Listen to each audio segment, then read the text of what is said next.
बाजार all time high में चल रहा है। निफ्टी तो 14,000 को भी क्रॉस कर चुका है। तो इस परिस्थिति में 3-4 क्वेश्चन हमारा इन्वेस्टर का मन में आता है। पहला क्वेश्चन है कि हमें प्रॉफिट बुक करना चाहिए कि नहीं, कितना परसेंटेज प्रॉफिट बुक करना चाहिए। उसके बाद पोर्टफोलियो को रीबैलेंसिंग हम कैसे करेंगे। उसके बाद है कि लमसम करने के लिए सही समय कौन सा होगा।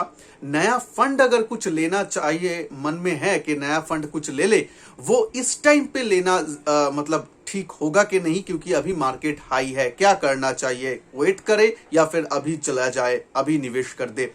ये सब जो क्वेश्चंस है 3-4, इसका हम ये वीडियो में आंसर लेंगे। उसके साथ साथ जानेंगे कि मार्केट के ये जो बुल रन है ये कितना तक जा सकता है और इसके पीछे कारण क्या है, क्यों हमारा करेक्शन नहीं हो रहा है जो बहुत लोग बोल रहे थे, वो क्यों नहीं हुआ, पीछे का कारण थोड़ा सा डिस्कस करेंगे, जानेंगे। नमस्कार दोस्तों, मैं हूं संजय और आप देख रहे हैं आपका चैनल संजय टॉक्स। तो देखिए, पहले तो बात कर लेते हैं एफआईआई का जो एक्टिविटी मार्केट में रहा, वो अगर देखेंगे तो हमारा नवंबर और दिसंबर दोनों ही मंथ में वो लोग नेट बायर रहे और ऑलमोस्ट हर एक दिन वो लोग नेट बायर रहे। मतलब वो लोग भारत में बहुत निवेश कर रहे हैं। तो क्या ऐसा चीज एफआईआई को या बाहर का लोगों को दिखा कि इंडिया में इतना ग्रोथ आ सकता है कि वो लोग हर दिन पैसा डाल रहा है। विदेशों में जो फेड रिजर्व बोलिए, जो बाहर का रिजर्व बैंक है यानी यूएस का या यूरोपियन कंट्रीज का भी जो मेन रिजर्व है, मेन जो बैंक्स है, वो लोग अभी स्टिमुलस पैकेज ज्यादा से ज्यादा ला रहे हैं ये कोविड-19 सिचुएशन को टैकल करने के लिए। तो बाजार में free of money, free of cost जो मनी है वो झोंका जा रहा है। इसीलिए वो मनी जो है वो इंडिया में भी आ रहा है, क्योंकि इंडिया एक स्वीट स्पॉट में है। बहुत सारा लोगों का यही धारणा है कि इंडिया में जो ग्रोथ है वो आगे आने वालों दिनों में बहुत हो सकता है, क्योंकि यहाँ का जो कंपनीज है वो कंपनी ये कोविड-19 के चलते कॉस्ट कटिंग कैसे करना है वो जान गया है।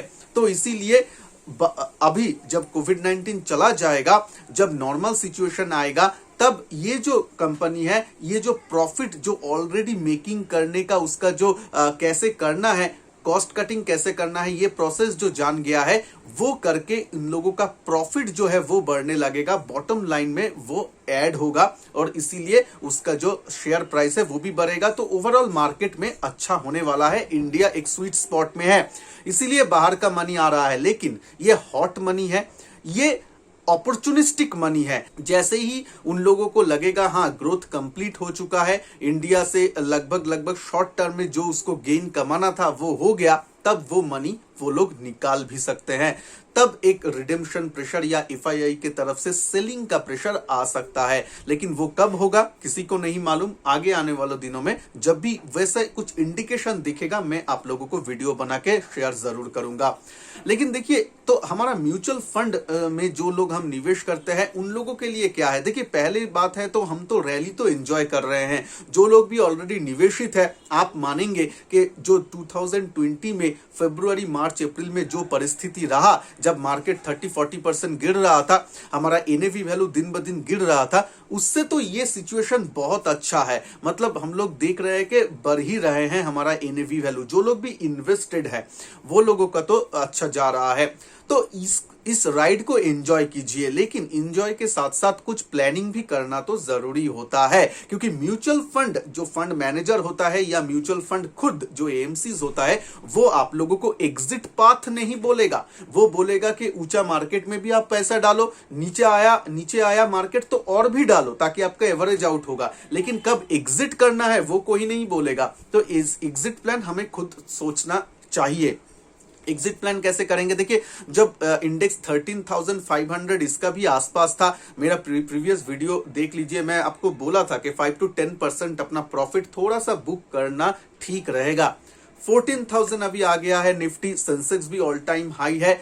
निफ्टी या बाजार का पीई 35 से भी ज्यादा चल रहा है, जो ऑल टाइम हाई के ऊपर है। तो थोड़ा सा महंगा तो है, थोड़ा नहीं ज्यादा ही महंगा है।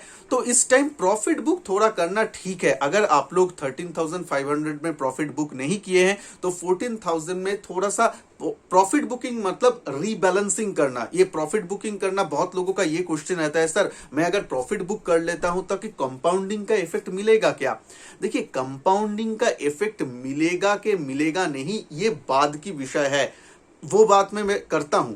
लेकिन पहले आप जान लीजिए, सभी आपका पोर्टफोलियो में एक रीबैलेंसिंग होना जरूरी होता है ताकि आपका डेप्ट और इक्विटी का पोर्शन सेम रहे, या उसमें मतलब ऐसा ना हो जाए कि इक्विटी पोर्शन बहुत ज्यादा बढ़ गया और डेप्ट छोटा हो गया, ऐसा नहीं होना है।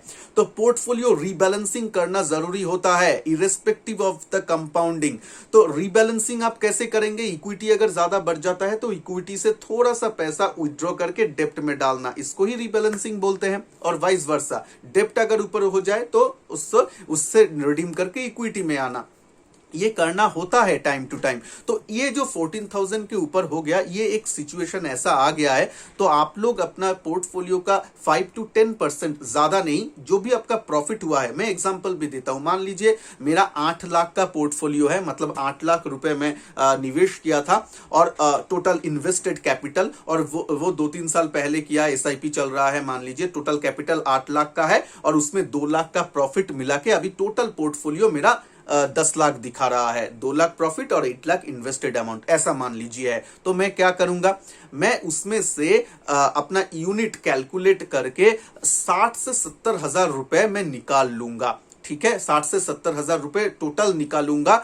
अगर मैं 13,500 में जब इंडेक्स था तब मैं प्रॉफिट बुक अगर नहीं किया होता, ये फर्स्ट टाइम मैं प्रॉफिट बुक कर रहा हूं, तो मैं 50 से लेके 70 हजार रुपए वो प्रॉफिट में से मैं निकाल लूंगा टोटल। तो मेरा पोर्टफोलियो का क्या हो जाएगा? पोर्टफोलियो मेरा जो इक्विटी पोर्टफोलियो है वो मेरा 10 लाख के घट के 9,20,000 या 9.5 लाख के आसपास आ जाएगा। मैं 50 to 70,000 रुपीज प्रॉफिट बुक कर लूंगा। ठीक है, क्यों मैं करूंगा? और इसको मैं क्या करूंगा, वो मनी को लेके, वो मनी को मैं थोड़ा सा अभी के लिए लिक्विड फंड या शॉर्ट टर्म डेप्ट फंड में थोड़ा सा पार्क करूंगा। लिक्विड फंड में थोड़ा कुछ दिन रख के देखूंगा, 1-2 मंथ तो देखूंगा मैं क्या होगा, उसके बाद हम डिसीजन लेंगे। क्योंकि देखिए, डेप्ट जो है वहां पे भी इंटरेस्ट साइकिल घूमने का एक गुंजाइश है, तो वो भी हम लोगों को कंसिडर करना चाहिए। ऐसा नहीं है कि हाथ में पैसा है तो डाल दो। तो ऐसा करके हम करेंगे। और ओवरऑल पोर्टफोलियो में देखेंगे 10 लाख में से अगर आप देखेंगे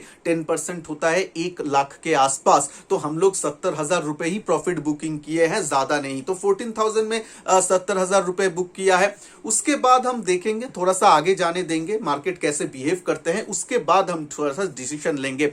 ऐसा ऐसा करके हमें करना है थोड़ा सा, क्योंकि देखिए, और मार्केट में एक स्ट्रेट लाइन जाता नहीं है, थोड़ा सा नीचे आता है, उसके बाद फिर से रिजम्पशन करता है। ये जो थोड़ा सा नीचे आता है, ये रिट्रेसमेंट में हमें लमसम करने के लिए सोचना चाहिए। लमसम कब आप करेंगे? उसके लिए जो है, देखिए, नियर टर्म 13,500 को हमें देखना है। 13,500 में अगर मिलता है या 13,200 में अगर मिलता है, 13,200 लेवल, निफ्टी का जो लेवल है वो एक थोड़ा सा अच्छा जोन माना जाएगा, जहां पे हम लोग फर्स्ट अपना लमसम का जो फर्स्ट अमाउंट है वो डाल सकते हैं। फर्स्ट अमाउंट क्या है? मान लीजिए मैं 1 लाख रुपए अभी प्रॉफिट बुक कर लिया, 10 लाख रुपए से मान लीजिए 1 लाख रुपए प्रॉफिट बुक कर लिया। मैं एकदम परफेक्ट अमाउंट ले रहा हूं, 1 लाख, ताकि बोलने में सुविधा हो।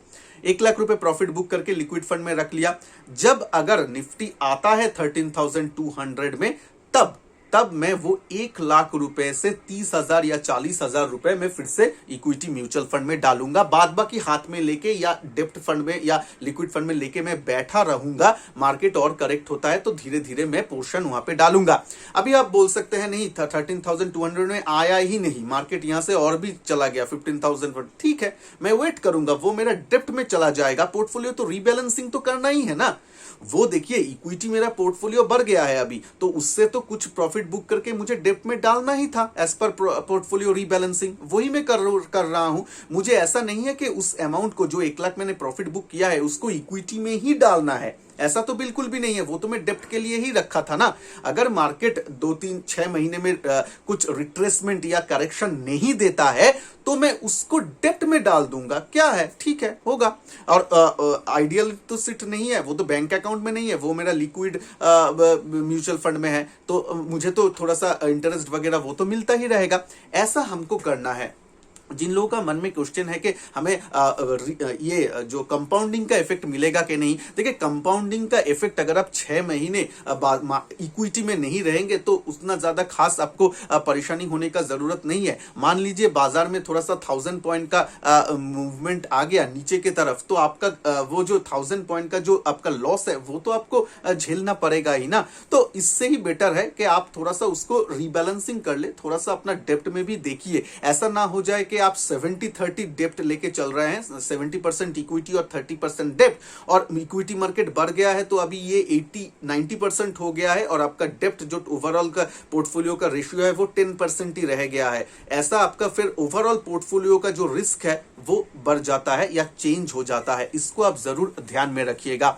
तो मैं यहाँ पे क्लियरली बोल दिया हूं, लेवल्स आपको बोल दिया हूं। नया फंड लेना है तो क्या करना है, नया फंड अगर कुछ ऐड करना चाहते हैं, एसआईपी के जरिए करना चाहते हैं तो आप जनवरी से स्टार्ट कर सकते हैं। मतलब ये जो चल रहा है, जब भी आप स्टार्ट करना चाहते हैं स्टार्ट कर सकते हैं एसआईपी। लेकिन लमसम मत कीजिएगा, लमसम करने का अभी टाइम नहीं है, थोड़ा सा रुक जाइए। बाजार 1-2-3 साल में 1-2 बार मौका देता है, करेक्शन होता है। जितना भी बुल मार्केट ले ले, बुल मार्केट में भी 5-7% करेक्शन होता ही होता है, ठीक है।